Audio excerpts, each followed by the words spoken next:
بسم اللہ الرحمن الرحیم۔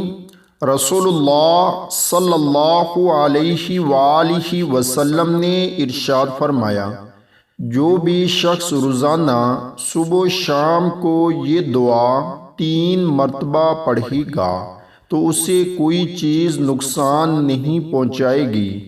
بسم اللہ الذی لا یضر مع اسمہ شیء فی الارض ولا فی السماء وہو السمیع العلیم۔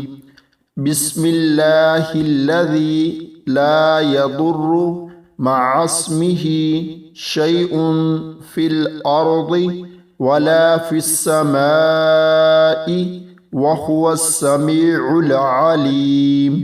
اللہ تعالی ہم سب کو بھی اس پر عمل کرنے کی توفیق عطا فرمائے، آمین۔